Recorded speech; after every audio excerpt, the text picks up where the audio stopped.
A blacksmith lay dying. According to Javanese legend, he had just been stabbed by his own unfinished blade. With his final breath, he uttered a curse. And according to legend, it was already claiming its first. One day, it would claim the killer as well. His name was Ken Arok, and somehow, he would become a king.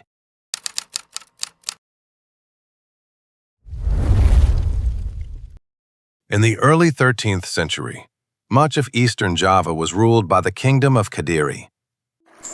Among its territories was a place called Tumapel.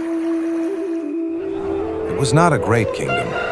It was simply a province governed by local lords. And according to later Javanese tradition, it was here that a man named Ken Arok lived.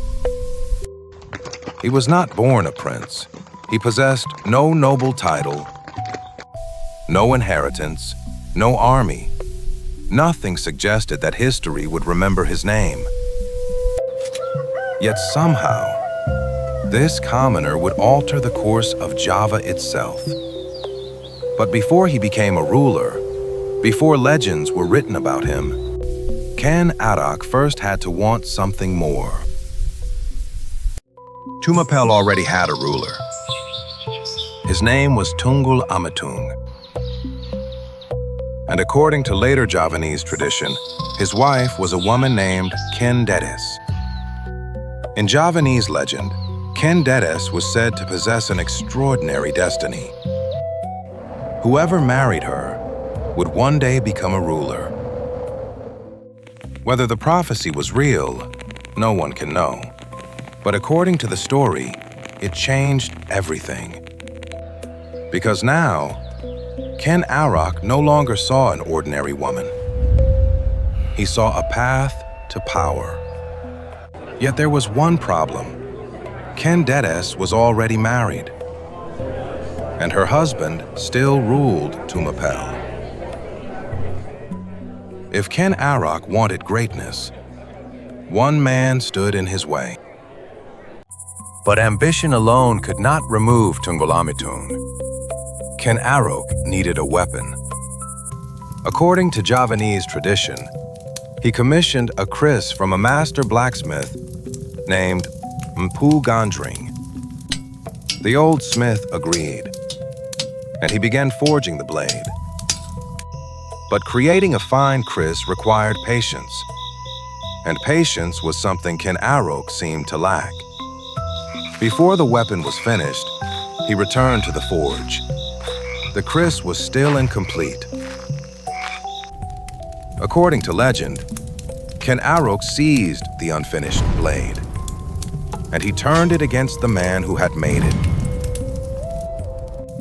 As Mpu Gandring lay dying, he uttered one final curse. The kris would claim 7 lives, and according to legend, the first victim was already lying on the forge floor. But Ken Arok did not listen. Instead, he left the forge carrying the unfinished blade.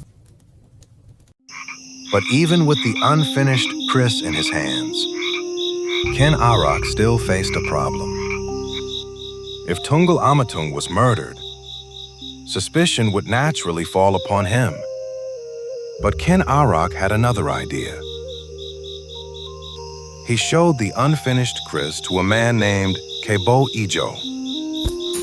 The weapon immediately caught his attention. It had no sheath.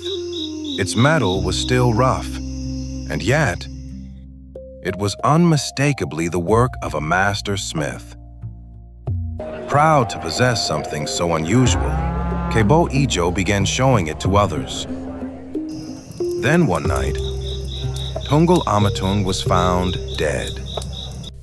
The weapon that killed him appeared to be the very same kris. Suspicion quickly fell upon Kebo Ijo, and before long, he too was dead. One obstacle had been removed, another had taken the blame, and the path to power suddenly stood open. With Tunggul Amatung gone, Ken Arok married Ken Dedes. The woman he had once seen from afar was now his wife. And the man who had once been a commoner had become the ruler of Tumapel. His rise did not end there. In time, he established a new kingdom, Singhasari. It seemed that Ken Arok had achieved everything he desired. But the story was not over. Ken Dedes already had a son. His name was Anusapati.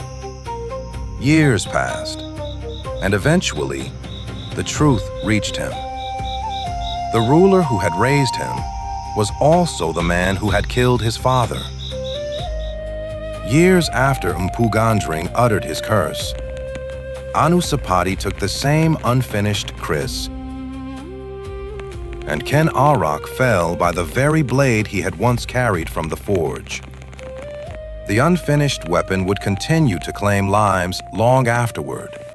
But whether the curse was real or not, one thing is certain. A kingdom was born, and its story began with an unfinished blade.